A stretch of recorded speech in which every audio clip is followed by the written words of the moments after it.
নমস্কার বন্ধুরা, কেমন আছেন সবাই? আশা করছি সকলেই ভালো আছেন। আমি স্নেহা, আমার চ্যানেল স্নেহাস ফ্রম বাঁকুড়াতে আবারও একটা নতুন ব্লগে আপনাদের সবাইকে অনেক অনেক স্বাগত জানাই। তো বন্ধুরা, এখন বাজে ঘড়ির কাঁটায় 11:20। তো এরপর আমি যাব স্নান করতে। তো সকালবেলা থেকে আমি ব্লগটা শেয়ার করতে পারিনি, মানে ক্যামেরাটা অন করতে পারিনি। তার কারণ সকালবেলা আজকে ঘুম থেকে উঠতে বেশ অনেকটা দেরি হয়ে গেছিলো।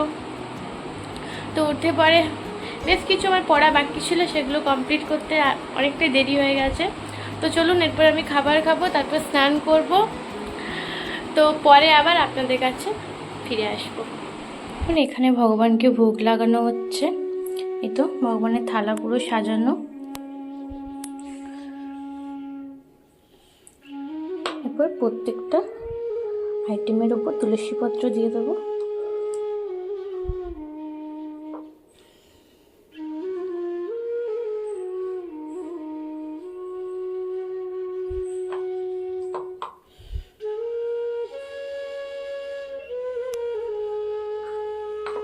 তো চলুন আচমন করে ভগবানকে ভোগ লাগিয়ে দিই। এই তো এই যে আমাদের গোপাল ভাই, কি কিউট লাগছে দেখুন।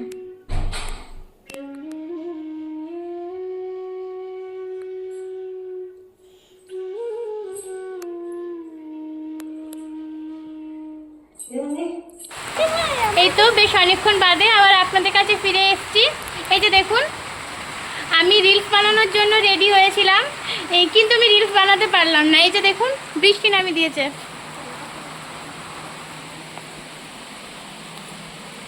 ছাদের মধ্যে প্রচণ্ড বৃষ্টি, এই জন্য আমি রিলস বানাতে পারলাম না আজকে।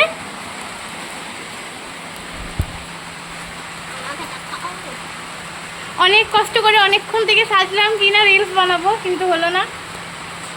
তো দেখুন, আগের দিনের মতো আজও কিন্তু মিষ্টি আসছে। আর এই যে সাথে ওর বোন দুষ্টু, এর ভালো নাম প্রীতিশা, ওর ভালো নাম পিয়াসা। তো চলুন দেখা যাক বৃষ্টিটা কখন থামাক, পরে আবার আপনাদের কাছে আসবো।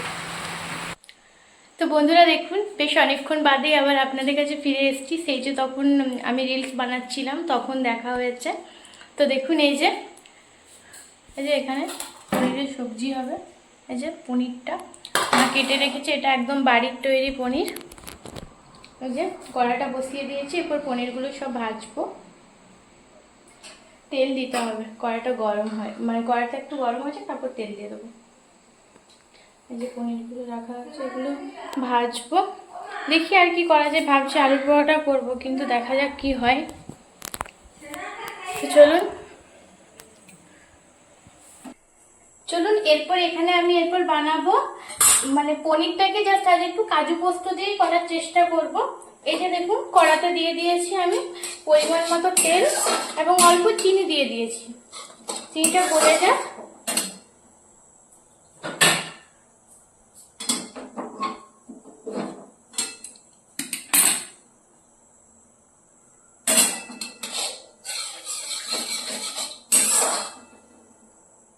এরপর এখানে দেবো হিং।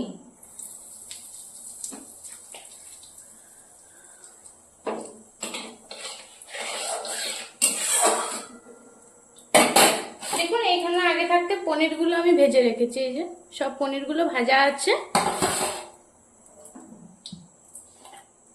আর দেখুন, এখানে আমি বেটে রেখেছি কাজু আর চালমগজ আর আদা কাঁচা লঙ্কা। এরপর এটা দিয়ে দেবো।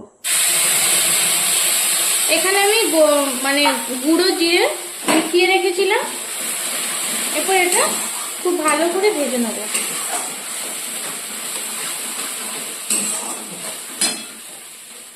দেবো অল্প হলুদের গুঁড়ো। আপনারা চাইলে এখানে একটু কাশ্মীরি লাল লঙ্কার গুঁড়ো দিতে পারেন।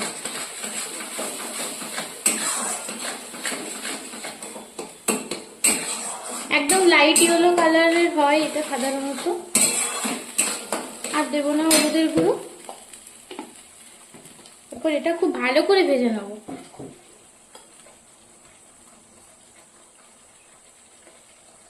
দেখুন, বাটি ধুয়ে জলটাও দিয়ে দিচ্ছি মশলার।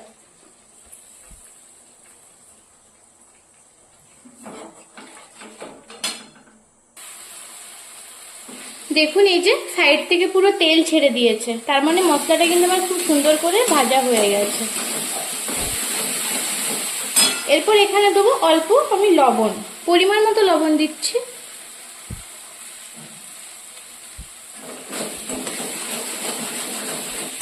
এরপর এখানে আমি দেব কিছুটা পরিমাণে জল, ব্যাস, এর বেশি দেব না, কারণ এটাতে আমি খুব বেশি গ্রেভি রাখবো না। আপনারা চাইলে এখানে দুধের পরিবর্তে একটু জলের পরিবর্তে একটু দুধও দিতে পারেন, তাতে আবার কি খেতে খুব ভালো হয়।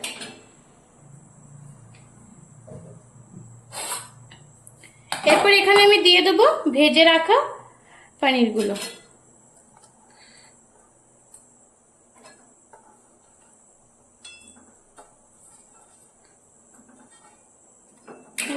এখানে সব ভেজে রাখা পনিরের টুকরোগুলো আমি দিয়ে দিয়েছি। এরপর এটা ফুটে উঠুক, তারপর নামিয়ে নেবো। খুব বেশি গ্রেভি আমি রাখবো না, কারণ এটা আলুর পরোটার সাথে খাওয়া হবে তো। পনিরটা কিন্তু প্রায় হয়ে এসছে, এই যে দেখুন বলক উঠে গেছে। আর একটু তো ঝোল রাখতেই হবে, পুরোটা তো গ্রেভি করা যাবে না। এই যে এর থেকে কিন্তু আর বেশি ফোটাবো না। এরপর দেখুন এখানে দেবো অল্প পরিমাণে ঘি। ঘিটা কিন্তু একদম সম্পূর্ণ মা বাড়িতে তৈরি করেছে।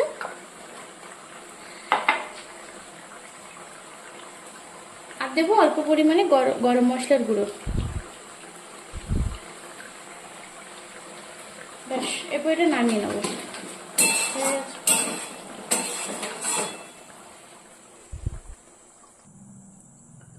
চলুন এরপর তৈরি করব আলুর পরোটার যে আলুর পুরটা।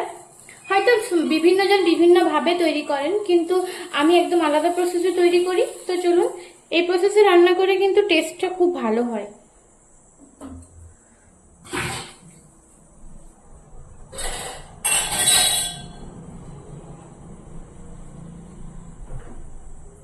সবার প্রথমে কড়াইতে দেবো অল্প পরিমাণে তেল।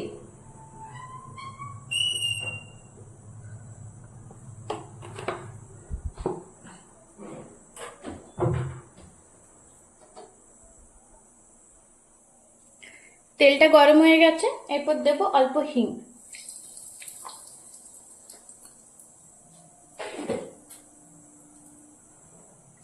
এরপর দেবো অল্প আদা বাটা।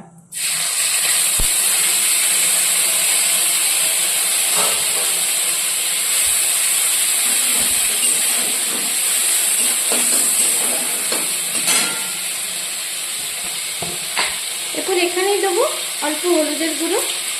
হ্যাঁ, অনেকে হয়তো আলুর পরে হলুদ দেন না, কিন্তু আমি দিই।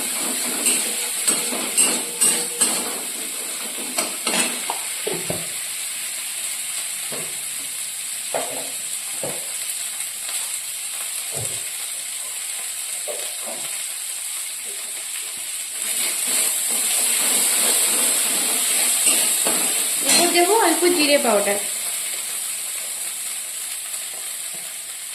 অনেকে একটু মৌরি আর গোটা জিরে হয়তো ভেজে দেন, কিন্তু আমার এই সময় হলো না বলে আমি জিরে গুঁড়োটা দিয়ে দিলাম। এরপর দেবো আলু। অনেকে হয়তো বলতে পারেন আলুর পরোটার জন্য আমি কেন এরকম টুকরো টুকরো আলু দিয়েছি।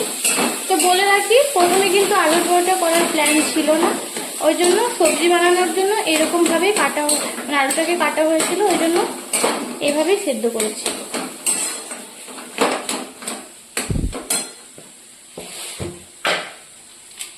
দেব অল্প জাস্ট চিনি, স্বাদটা ব্যালেন্সের জন্য।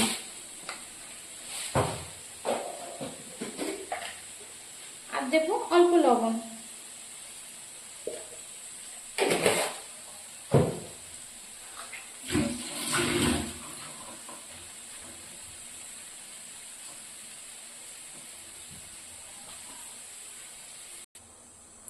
এরপর দেখুন এখানে আমি দুটো কাঁচা লঙ্কা একটু কাঠির সাহায্যে একটু টুকরো টুকরো করে দেবো। আর পনিরটাতে আমি লঙ্কাটা পেস্ট করে নিয়েছিলাম কাজু বাদাম আর চালমগজের সঙ্গে।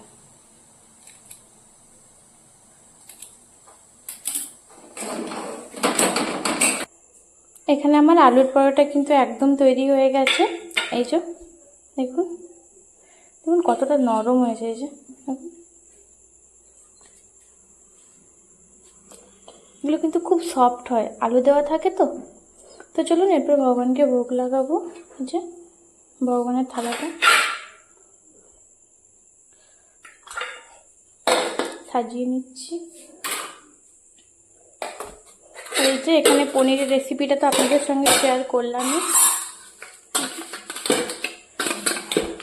দেখুন কতটা ঝোল ঝোল নামালাম কিন্তু বসে গেছে।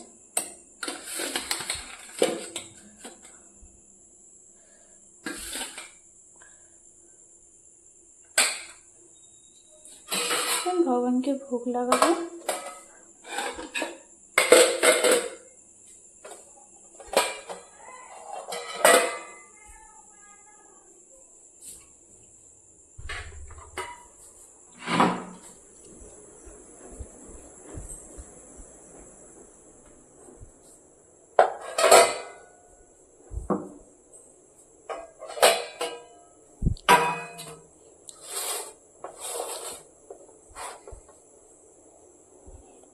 চলুন ভগবানকে ভোগ লাগিয়ে দিই। এই তো দেখুন ভগবানকে ভোগ লাগানো কমপ্লিট। এই যে ভোগ তুলে নেব।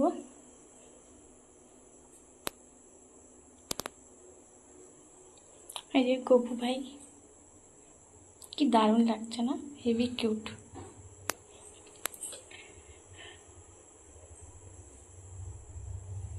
সর্ববাধা বিঘ্ন বিপদ বিনাশকারী ভগবান নৃসিংহদেব, জগন্নাথ বলরাম সুভদ্রা মহারানী, আমাদের ইস্কন প্রতিষ্ঠাতা আচার্য শিল অভয়চরণাবিন্দ ভক্তিবেদান্ত স্বামী প্রভুপাদ, গুরু মহারাজ, জয় পতাকা স্বামী গুরু মহারাজ। চলুন এবার ভগবানের ভোগ তুলে নিই, আবার পরে আপনাদের সঙ্গে দেখা হবে। গুড নাইট, সবাইকে জানাই শুভরাত্রি। অনেকক্ষণ বাদে আবার আমি ফিরে এসেছি। এখন বাজে ঘড়ির কাটায় 11:30। তো এই সবে আমি খাওয়া দাওয়া করে এলাম আমার রুমের মধ্যে। তো এরপর মানে রুমের মধ্যে এসে এই জাস্ট আমি যেটা রাত্রেবেলা করি আর কি, ফেস ওয়াশ করি। আর এই যে এই নাইট ক্রিমটা মাখি, এই যে এই নাইট ক্রিমটা, এটা একটা নাইট ক্রিম, বায়োটেকের নাইট ক্রিম, এটা মাখি। তো এই জাস্ট মাখা হলো। তো এরপর আমি ঘুমোবো। চলুন ব্লগটা আজকের মতো এখানেই এন্ড করি। দেখা হবে পরবর্তী কোনো একটা ব্লগের সঙ্গে। ততক্ষণ পর্যন্ত সবাই ভালো থাকবেন,